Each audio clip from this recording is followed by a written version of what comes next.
श्रवण संघीय महामंत्री पूज्य गुरुदेव श्री सौभाग्य मुनि जी महाराज साहब, युग पुरुष उपाध्याय भगवान श्री प्रवीण श्री जी महाराज साहब, माम जीवन धर्मात्री शमनी शौमनी सदगुरु वर्या डॉक्टर श्री रवि रश्मि जी महाराज साहब के पावन चरण कमलों में वंदन नमस्कार करने के पश्चात उपस्थित भव्य आत्माओं श्रीमद उत्तराधीन जी सूत्र के 11वें अध्याय पर चर्चा कर रहे हैं, जिसका नाम है बहुश्रुत पूजा।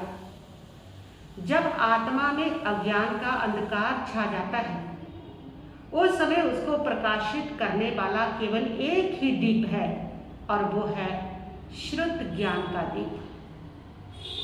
इसी ज्ञान की साधना, जागृति की आराधना और प्रकाश की उपासना को बहुश्रुत पूजा कहा जाता है। जब सारा शुद्ध ज्ञान, हमारा सुना पड़ा हुआ ज्ञान आत्मसात हो जाता है, तब वो बहुश्रुत बनता है। बहुश्रुत कौन होता है, कैसा होता है? बहुश्रुत सिर्फ वो नहीं होता कि जिसने बहुत सारे आगमों को पढ़ लिया, बहुत सारे ज्ञान को पढ़ लिया और वो बहुश्रुत हो गया। इससे बहुश्रुत बनने का कोई लेना देना नहीं। बहुश्रुत वह हुआ करता है कि जिसका जीवन ही आगम बन गया, शास्त्र बन गया, ग्रंथ बन गया। और ऐसे बहुश्रुत की हर विचार, हर क्रिया और उसकी हर सोच में धर्म झलकता है। जो शास्त्र वो पढ़े हैं, वो शास्त्र उसका जीवन हुआ करता है। ऐसा जो बहुश्रुत होता है, उसका जीवन उस जीवत मंदिर के समान हो जाता है, जहां से संस्कारों की घंटी बजती है। उसका हर मौन संदेश देता है, उसकी दृष्टि करुणा जगाती है और उसका प्रवचन आचरण बन जाया करता है।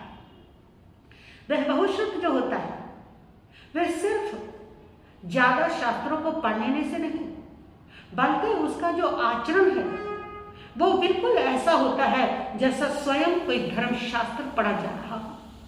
वो बहुश्रुत होता है। शास्त्र कहता है कि अगर कोई व्यक्ति ने बहुत सारे शास्त्र तो पढ़ लिए, ज्ञान तो पढ़ लिया, लेकिन वो क्रोधी है, रागी है, द्वेषी है, वो बहुत ज्यादा दूसरों की निंदा करने वाला है, ऐसे सारे आचरण वाला अगर वो व्यक्ति है, तो प्रभु कहते हैं कि इतने सारे शास्त्र पढ़ने के बावजूद भी ज्ञान तो उस तक पहुंच ही नहीं सका है, ज्ञान तो उसको छू भी नहीं सका है। वो उसके बावजूद भी अज्ञानी ही है। बिल्कुल वैसी है उसकी स्थिति जैसे एक अंधा व्यक्ति है, उसके चारों ओर दीपक जले हुए हैं, लेकिन अंधा उसका कोई लाभ नहीं उठा पाता। इसी प्रकार ऐसा व्यक्ति जिसने बहुत शास्त्र पढ़ लिए, लेकिन वो आत्मसात नहीं हुआ, वो आचरण में नहीं उतरा है, उसकी भी यही उस अंधे व्यक्ति जैसी स्थिति है कि चारों ओर उजाला है लेकिन आंखें बंद है। प्रभु बता रहे हैं, बहुश्रुत केवल कोई एक व्यक्ति विशेष नहीं है। बहुश्रुत है क्या? बहुश्रुत ज्ञान की उपासना, विनय की साधना और श्रवण की महिमा का गायन है, जिसे परमात्मा प्रभु महावीर कहते हैं कि जिसने सुन लिया वह पार उतर गया। सोचा जाने कल्या ना सोचा जाने पावगम। सुनने से ही कल्याण होता है, सुनने से ही पाप का रास्ता पता चलता है, सुनने से ही धर्म अधर्म को जानते हैं। ये जितना ज्ञान हमें मिलता है, ये सारा सुनने से ही मिला है। आज हम महाव्रत को जानते हैं, तत्वों को जानते हैं, जितना ज्ञान ये सुनने से ही मिलता है। तो सुनने से ही कल्याण होता है, इसलिए सुनना बहुत जरूरी है। सुनने से श्रद्धा पैदा होती है, श्रद्धा से विनय पैदा होता है, विनय से साधना आती है जीवन में और साधना से मुक्ति का द्वार खुलता है। इसलिए श्रुत की महिमा है। और ये श्रुत जिस समय आत्मसात होता है, तब यही श्रुत बहुश्रुत बन जाया करता है। बहुश्रुत कौन होते हैं, कैसे होते हैं? बहुश्रुत का जीवन बताया है परमात्मा ने कि जिसके जीवन में विनय होती है वो बहुश्रुत बनते हैं। बहुश्रुत उसके जीवन में शुद्ध सारा आचरण में उतरता है, आत्मसात होता है। और जो जिसके जीवन में विनय ही नहीं है, उसके जीवन में सुना हुआ सारा ज्ञान कभी भी आचरण में नहीं आता है। यानी कि अगर विनय है तो विनय वो नरम भूमि है, यहाँ पर शुद्ध ज्ञान में अंकुरित होना है। विनय है तो श्रुत आत्मसात होगा, आचरण में आएगा।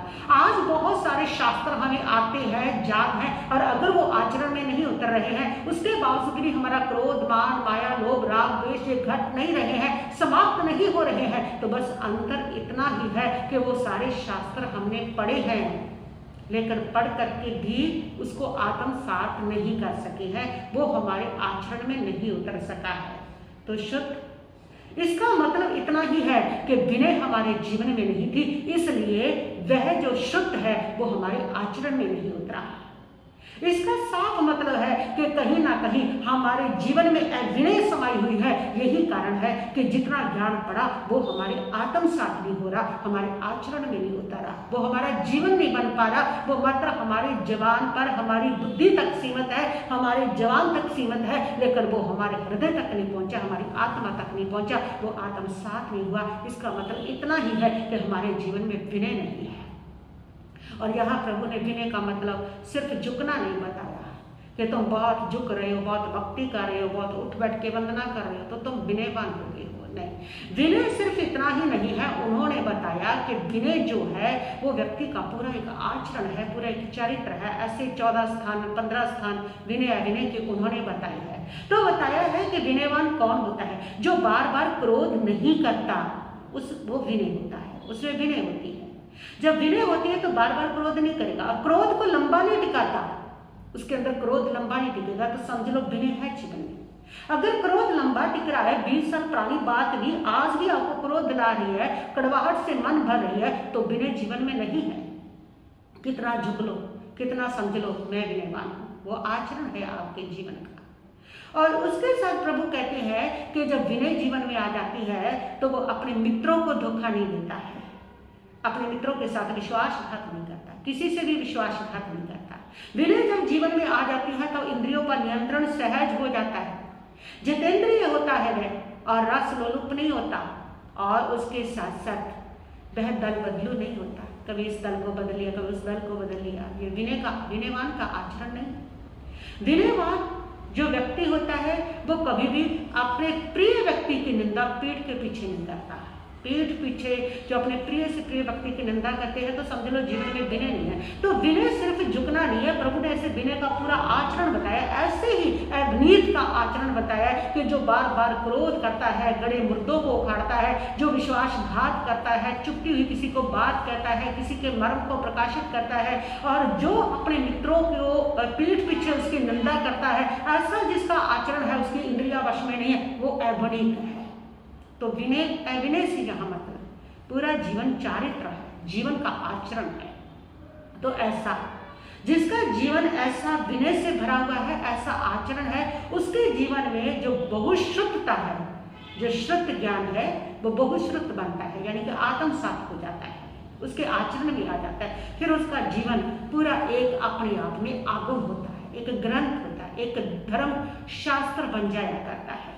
और प्रभु ने बताया है कि ज्ञान की ज्योति जली है, और उस ज्योति को अगर स्थिर रख सकता है कोई ज्ञान की ज्योति को, तो वो संयम है। संयम ही उस ज्ञान की ज्योति को स्थिर रख सकता है। और प्रभु ने ऐसे 5 कारण बताए हैं जो आके उस ज्ञान की ज्योति को नष्ट कर देती है।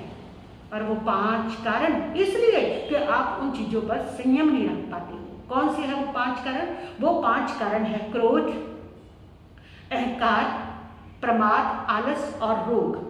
ये 5 कारण ऐसे हैं जो आपके उस ज्ञान की ज्योति को नष्ट कर देते हैं, आपके उस संयम को नष्ट कर देते हैं, और जो अनुशासन को नष्ट कर देते हैं। वो ये 5 कारण है। क्रोध आपकी ज्ञान की ज्योति को नष्ट करता है। अहंकार जब जब आएगा आपकी ज्ञान की ज्योति को नष्ट करेगा। प्रमाद आपकी ज्ञान की ज्योति को नष्ट करता है। आलस आपके आत्मबल को, आत्मशक्ति को, आपकी ज्ञान की ज्योति को नष्ट करता है। और एक रोग है जो आपकी ज्ञान की ज्योति को ढक देता है, नष्ट कर देता है, उसमें पराक्रम नहीं करने देता। तो ये 5 कारण है जो आपके अनुशासन को नष्ट करते हैं, संयम को नष्ट करते हैं, और आपकी ज्ञान ज्योति को नष्ट करते हैं। ये 5 कारण है। और 8 कारण प्रभु ने ऐसे बताए हैं जो आपके ज्ञान के आभूषण बन जाते हैं, पुण्य बन जाते हैं, वो धर्म बन जाते हैं। वो 8 कारण ऐसे हैं जो आपके अनुशासन को पुण्य बनाते हैं। और वो 8 कारण है कि ऐसा व्यक्ति जो अमर्यादित नहीं हंसता है, जिसकी हंसी बहुत सरल और बहुत ही सादी सी होती है। हंसी हंसी में भी अंतर होता है। एक जो हंसी है वो व्यंग्यपूर्वक होती है, कमेंट भरी हंसी होती है, और एक जो हंसी है वो हंसी बड़ी ही सरल सी होती है। जैसे राम की हंसी है, परमात्मा की हंसी है, तो वो राम की जो हंसी है, आप उनकी मुस्कान को जब भी देखेंगे ना तो आप देखेंगे कि वो बड़ी प्यारी सी शांति सी देने वाली हंसी है। और एक कपटी व्यक्ति हंसी हंस रहा है, उसकी हंसी से आप जज कर लोगे कि ये व्यक्ति कैसी हंसी हंस रहा है। और बहुत जो समझदार है वो पढ़ लेते हैं कि ये कपट भरी हंसी है। हंसी हंसी में भी अंतर है, कोई कैसे हंसता है, कोई कैसे हंसता है। तो प्रभु कहते हैं कि ऐसी हंसी उसकी नहीं होती, उसकी हंसी तो बड़ी सरल सी, बड़ी शांति देने वाली, उसकी मुस्कान सामने वाले को आशीर्वाद देने वाली ऐसी मुस्कान उसकी होती है। और ऐसी मुस्कान जिसके उसकी ज्ञान की ज्योति और प्रज्वलित होती है। जिसने अपनी पांचों इंद्रियों को नियंत्रित कर लिया है, जिसने इसके ऊपर अनुशासन कर लिया है, उसकी ज्ञान की ज्योति और प्रज्वलित होती है। और तीसरा कारण है कि जो व्यक्ति किसी को मरण प्रकाशित नहीं करता है, उसकी ज्ञान की ज्योति और बढ़ती है, प्रज्वलित होती है। जो शीलवान होता है उसकी ज्ञान की ज्योति प्रज्वलित होती है। जो कभी भी कुशील का आचरण नहीं करता उसकी ज्ञान की ज्योति प्रज्वलित होती है।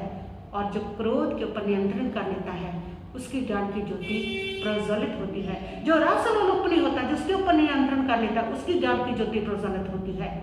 और जो सत्य का हमेशा साथ देता है, जो सत्य प्रेमी होता है, उसकी ज्ञान की ज्योति प्रज्वलित होती है। ये 8 कारण है जो आपके भीतर इस ज्ञान की ज्योति को प्रज्वलित करते हैं, जो आपके उस शुद्ध ज्ञान को बहुश्रुत में आत्मसात करते हैं। मुझे 8 कारण बताए हैं, 5 कारण बताए हैं जो आपके शुद्ध ज्ञान को भी नष्ट कर देते हैं। बहुश्रुत तो बनना ही क्या है, आपके शुद्ध को भी नष्ट करते हैं। वो 5 कारण है। और 8 कारण है जो आपके शुद्ध ज्ञान को बहुश्रुत बना देते हैं और उसका आभूषण बन जाते हैं।